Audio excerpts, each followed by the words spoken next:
Bab 69, 70, dan ke-71. Ternyata ada wanita cantik lain di samping Mandy.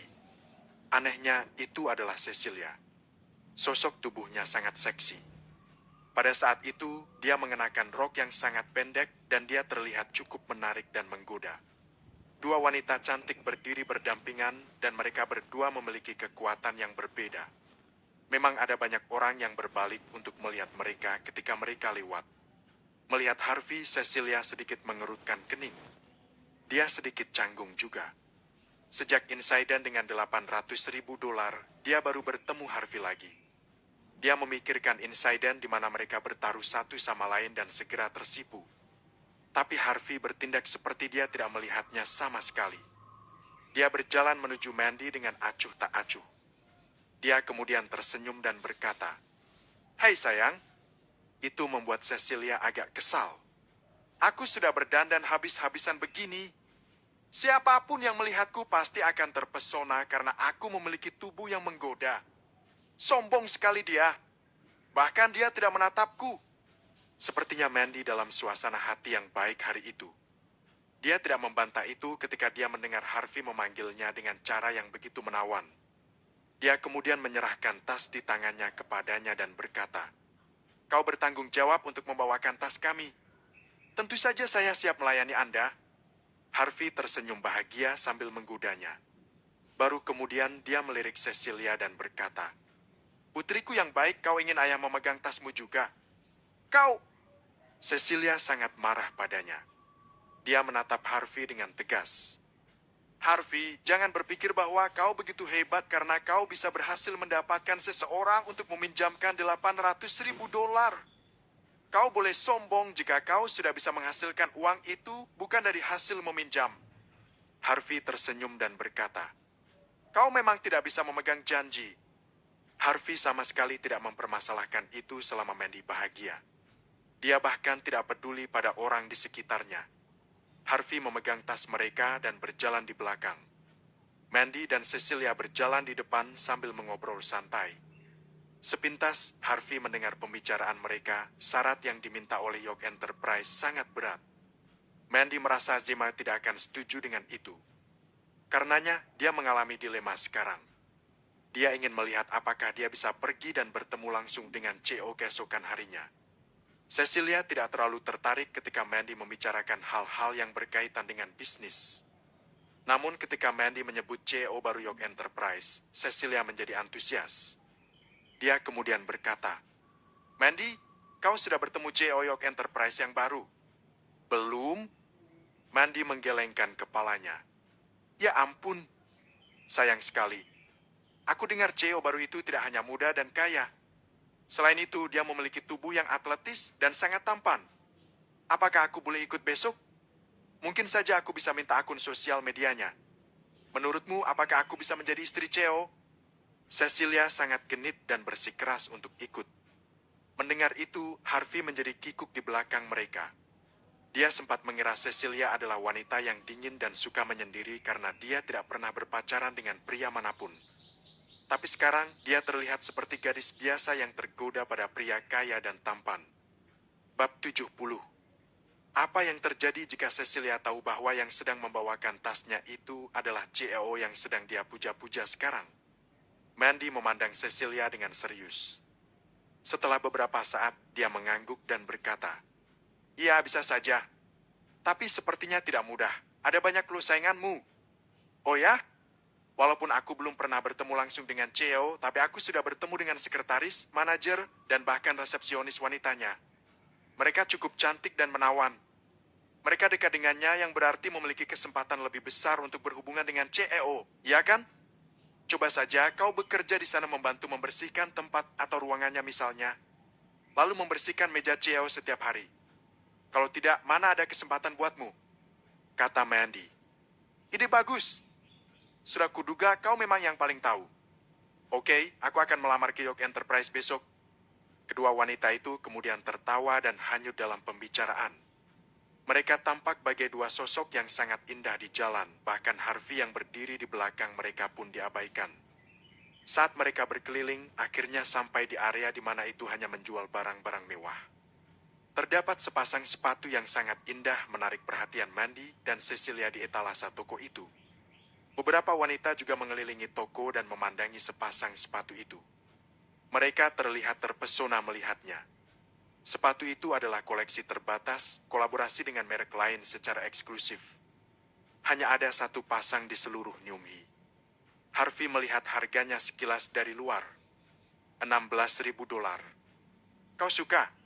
Coba saja. Melihat Mandy cukup tertarik dengan itu, Harvey menyeretnya ke toko. Mandy tidak menolaknya dan berkata, "Kau tidak lihat harganya. Gajiku rendah, mana mampu aku membelinya. Jangan bilang kau mau membelikanku." Sekarang Mandy yakin bahwa Harvey bekerja untuk teman sekelasnya. Cecilia juga terlihat sangat bersemangat. Dia kemudian berkata, "Kalau CEO itu mau tidak yang membelikanku, enak sekali ya jika aku bisa menjadi istri seorang CEO." Cecilia mengucap sambil merenung dengan harapan kosongnya. Harvey jengkel dan tidak mempedulikan wanita penggila laki-laki itu. Dia kemudian tersenyum pada Mandy sebelum berbalik dan berkata kepada karyawan di samping mereka. Karyawan itu adalah seorang gadis berusia 20 tahunan dan memiliki mata berbentuk seperti kacang almond. Pada saat itu, dia menatap Harvey dan menyadari bahwa Harvey menggunakan ponsel yang sudah ketinggalan zaman. Dia mengerutkan kening. Lalu berkata dengan kesal, "Maaf ya, ada aturan di sini. Jika tidak membeli, Anda tidak bisa mencobanya. Silahkan keluar dari toko dan lihat-lihat saja. Ada banyak toko di pinggir jalan yang menjual sepatu hanya berharga beberapa dolar. Nah, sepatu itu bisa Anda coba sesuka Anda." Saat dia mengatakan itu, dia melirik Mandy. Segera dia mengerti situasinya. Orang miskin ini ingin berlagak dan narsis di depan wanita secantik ini. Apa dia tidak sadar diri? Ponselnya saja terlihat sudah lama. Pasti orang seperti ini tidak akan mampu membeli sepatu ini, bahkan walaupun dia irit menabung setahun dan tidak makan apapun. Bab 71. Jadi, jika kita tidak membelinya, tidak boleh mencobanya, betul? Harvey tersenyum. Baru kali ini dia dilayani oleh karyawan toko yang meremehkannya. Aneh, pikirnya, bagaimana mau membelinya kalau tidak bisa mencobanya? Mandy terlihat tidak nyaman di antara mereka. Tampak jelas bahwa karyawan tersebut memandang rendah mereka. Memang faktanya, perusahaan Mandy beruntung telah bangkit dari kesulitan dengan $800.000 yang diperoleh Harvey. Dia pasti tidak sanggup menghabiskan $16.000 untuk sepasang sepatu. "Harvey, ayo kita pergi. Kita lihat-lihat di beberapa tempat lain saja," kata Mandy. Melihat sikap Mandy, Harvey menurut saja. Toh, ada banyak sekali merek bagus di pusat perbelanjaan itu. Karena karyawan di toko itu tidak berperilaku baik, mereka bisa pergi ke toko lain.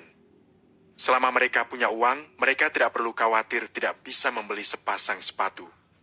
Tapi sebelum mereka bertiga meninggalkan toko itu, mereka mendengar suara wanita dari belakang. "Hei, aku mau mencoba sepatu itu." Wanita yang tampak berumur 20-an itu sangat cantik. Dia menunjuk ke sepasang sepatu yang sedang dilihat Mandy dan yang lainnya. Selain itu, ada seorang pria botak dan gemuk di sampingnya yang tampak seperti berusia 50-an mengenakan kalung emas besar dan berkilau. Dalam sekejap, pria botak itu menatap wanita itu seolah siap untuk menghabiskan uang untuknya. Sepertinya dia pun tidak sadar dijebak oleh wanita muda itu. Melihat itu, pegawai yang tadi berkata dengan sopan terhadap mereka. "Baik, Nona, mohon tunggu sebentar. Aku akan ambilkan. Silakan duduk di sini. Mau minum apa, Nona?" Sikap karyawan itu sangat berbeda. Harvey menghela nafas dan tidak bisa berkata apa-apa. Dia sudah terbiasa dengan hal-hal semacam itu selama 3 tahun ini. Dipandang sebelah mata oleh orang-orang. Harvey tidak memiliki kebiasaan untuk membuat masalah lebih besar. Tetapi mereka belum pergi dari toko itu, karyawan itu telah menurunkan sepasang sepatu itu dan menyerahkannya kepada wanita yang baru datang tadi. Dia bahkan menyanjung. "Nona muda, sepatu ini sepertinya cocok sekali untukmu. Bukan untuk siapa-siapa. Bukan untuk yang tidak punya uang, tetapi bertingkah seolah seperti orang kaya di sini. Hanya ingin mencobanya dan foto-foto. Setelah itu, mereka membeli produk versi Amazon yang serupa tapi tidak sama dan hanya untuk pamer saja dan terlihat seolah-olah mereka orang kaya. Bukankah begitu? Mereka miskin, tapi mereka ingin bersikap sok kaya. Kok bisa ya orang seperti mereka bisa masuk ke sini mau mencoba sepatu semahal ini? Sungguh lucu. Karyawan itu mencibir dengan suara keras sehingga beberapa pelanggan memandang mereka dan mulai saling berbisik. Awalnya Harvey tidak mau ambil pusing. Tetapi ketika dia menyadari bahwa ekspresi wajah Mandy semakin sedih, dia tidak bisa menahan diri lagi. Dia berbalik dan berkata dengan dingin, "Kau hanya seorang karyawan di sini. Kenapa? Kau hanya membantu menjual beberapa pakaian dan sepatu di sini. Bagaimana kau bisa bertindak seperti kau jauh lebih unggul dari yang lain? Menurutmu, apakah kau yang memiliki toko ini? Kenapa kau bersikap pura-pura? Memangnya aku berpura-pura?" Tidak pernah terpikir olehnya bahwa Harvey akan membalasnya. Wanita itu merasa terhina oleh kata-kata Harvey. "Memalukan. Kalau kau tidak mampu membeli produk di sini, jangan datang ke pusat perbelanjaan mewah. Bajumu saja murah, ponsel ketinggalan zaman, berani-beraninya mau mencoba sepatu di sini. Pergilah. Jangan buang-buang waktu kami. Aku paling benci orang miskin sepertimu. Miskin tapi bergaya seperti orang kaya." "Benar sekali."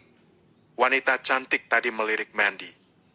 Ketika dia melihat betapa menawan dan cantiknya Mandy, dia dipenuhi rasa iri dan mengejeknya. Ini bukan pekerjaan mudah juga baginya. Dia pasti biasa melayani pelanggan elit. Sementara kau, datang tapi tidak membeli apa-apa. Harvey, ayo pergi. Tiba-tiba kerumunan orang semakin bertambah. Mandy merasa malu. Dia tidak yakin Harvey mampu membelikan sepatu itu untuknya walaupun tahu bahwa Harvey sudah memiliki pekerjaan. Harvey tersenyum tipis dan berkata, "Tidak apa-apa. Aku hanya ingin membelikan sesuatu untuk istriku. Aku punya uang kok." Harvey kemudian mengeluarkan kartu debitnya dan melemparkannya ke mereka. Dia kemudian berkata, "Bukan cuma sepatu ini, aku ingin semua pasang model sepatu yang ada di toko ini." Karyawan itu tertawa terbahak-bahak dan berkata, "Hahaha, sombong sekali kau ya. Model sepatu yang kami miliki di toko ini tidak banyak. Kami hanya punya sekitar 40 pasang, termasuk sepasang sepatu di etalase itu. Kalau kau mau sepasang sepatu untuk setiap model yang kami miliki di sini, harganya akan sampai di atas $150.000. Aku akan hitung jumlahnya. Tapi awas ya, kalau sampai tidak ada uang di kartu debitmu, aku akan melaporkanmu ke Satpam." Karyawan itu sangat materialistis, tapi sayang tidak begitu cerdas dan sensitif. Bagaimana bisa dia tidak tahu kalau kartu yang dikeluarkan oleh Harvey adalah kartu hitam Amex yang eksklusif? Saat itu, dia ke kasir dan menggesek kartunya lalu mesin itu berbunyi. "Berhasil!" Semua orang tercengang. Biasanya, setelah kartu digesek di mesin, mesin dapat menunjukkan saldo di akun itu. Tetapi hanya sedikit karyawan yang bisa melihatnya. Saat itu, para karyawan melihat deretan angka 0 yang terpampang di saldo kartu Harvey. Mereka sangat kaget. 1, 10, 100.000, 10.000, 100.000, juta, miliar. Tidak mungkin. Terlalu banyak angka 0 di belakangnya, aku pasti salah hitung. Bab 72 dan ke-73.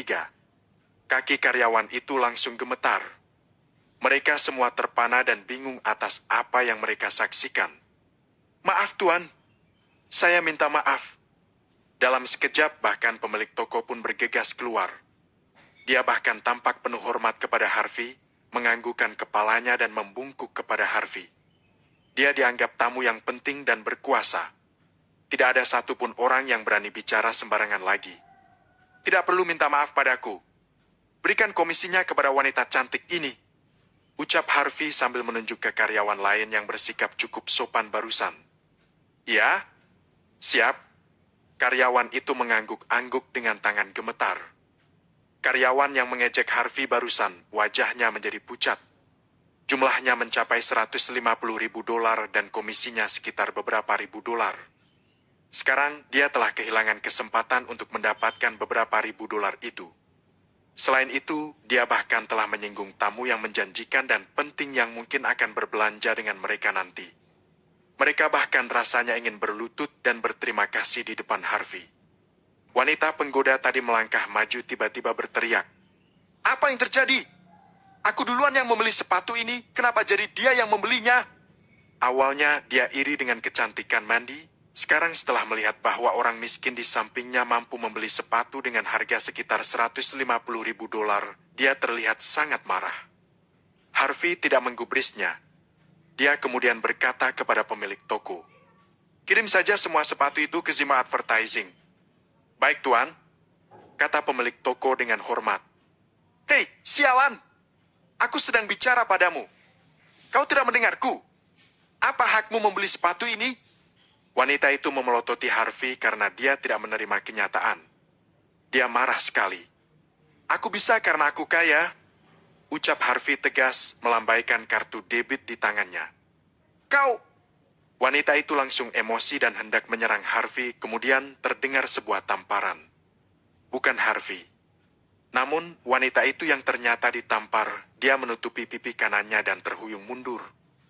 Pria parubaya botak dan gemuk itu merasa malu. Untungnya, dia bereaksi di saat-saat terakhir dan menampar wanita bodoh itu. Wanita itu tidak mengenali kartu hitam Amex, tetapi lelaki itu tahu apa arti kartu hitam Amex.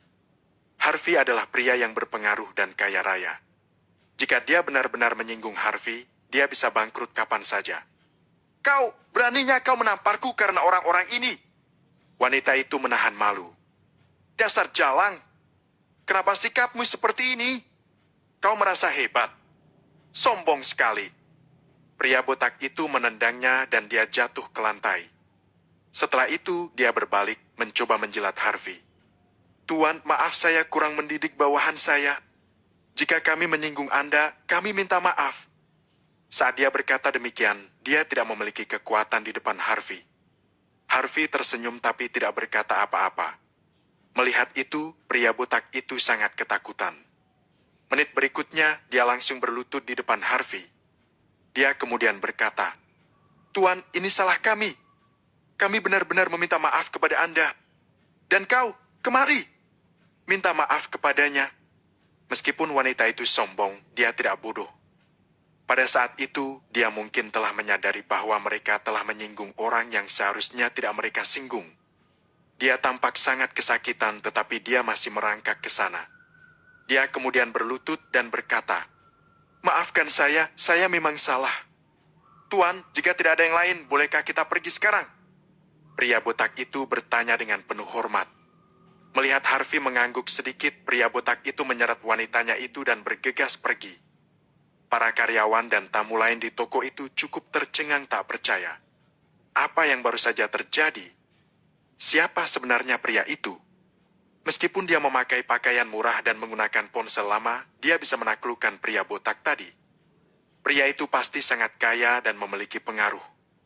Cecilia dipenuhi rasa tidak percaya yang dia tahu bahwa Harvey hanyalah seorang menantu yang menumpang hidup. Dia adalah sebuah lelucon di Nyumhi. Dari mana dia bisa dapatkan uang sebanyak itu? Meskipun kejadian itu terjadi tepat di hadapannya, dia masih merasa itu tidak nyata. "Tuan, saya ingin meminta maaf kepada Anda atas perilaku saya. Ini adalah kesalahanku. Saya jamin hal seperti tadi tidak akan terjadi di toko ini di masa mendatang," ucap karyawan tadi.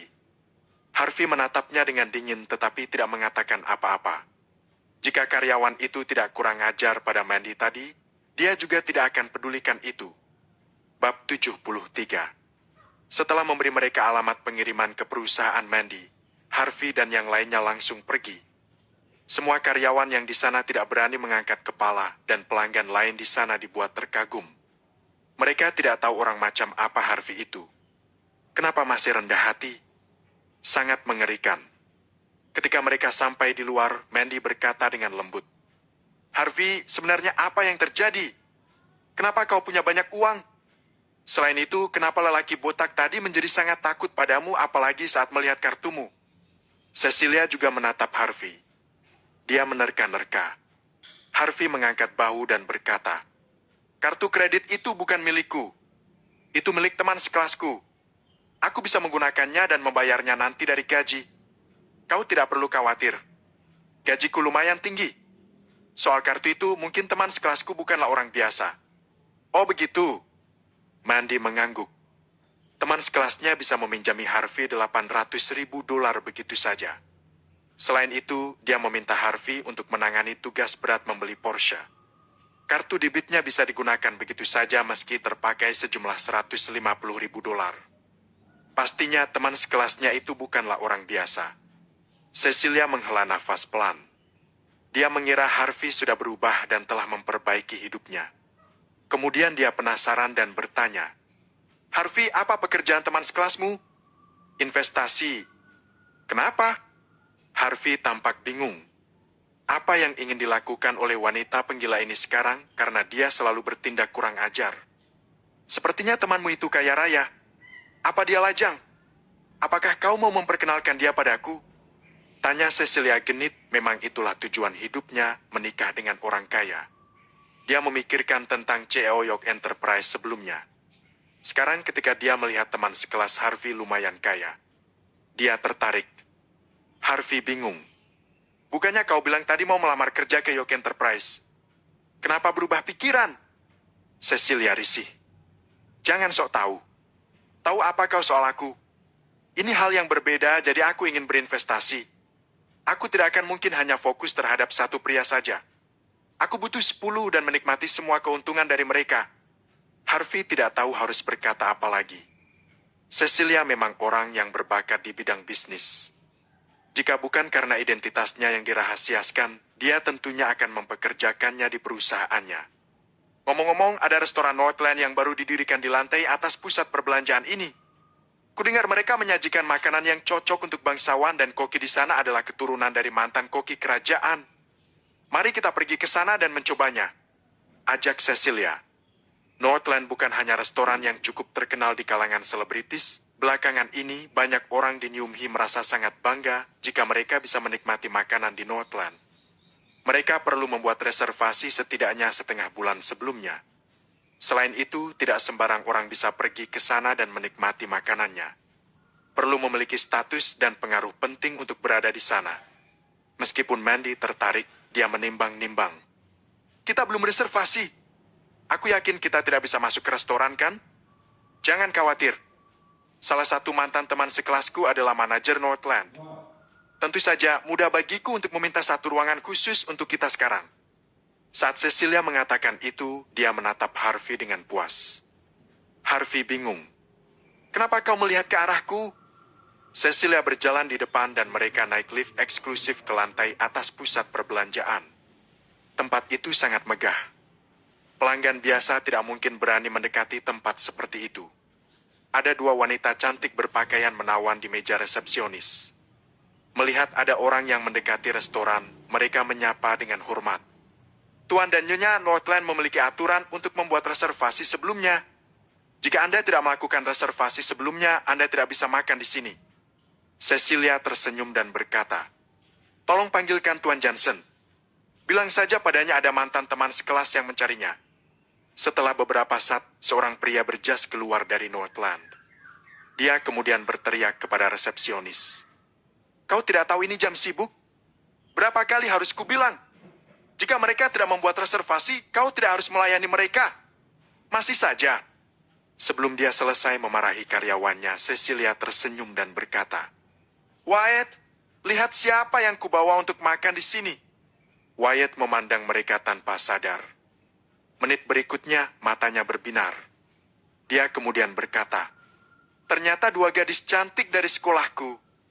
Kenapa kamu tidak memberitahuku sebelumnya kalau kamu mau datang ke sini untuk makan?" Cecilia tersenyum dan berkata, "Kami baru saja lewat sini, aku ingat kau supervisor di sini. Aku bahkan membawa kekasih impianmu. Kau mau beri kami ruang khusus?" Setelah mengatakan itu, ekspresi wajah Harvey menjadi muram. Siapa kekasih impian dari pria lemah ini? Kalau bukan Cecilia, berarti istriku?